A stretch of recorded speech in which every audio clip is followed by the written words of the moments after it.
Hey everyone, this is Tim from YourSixTech. Today in the studio, I'm going to go and show you how to reset your network settings on your PlayStation 4. And this is easy to do, so I'm just on the home screen here. Let's go up to the top and then go to settings right here. Scroll all the way to the bottom until we get to initialization. Then select this and go to restore default settings.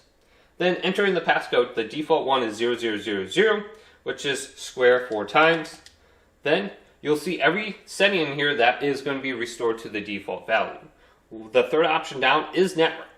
Now you will need to sign in with your email address and password, so make sure you have your password at hand before you do this because you're going to be logged out of your account and you will have to log in.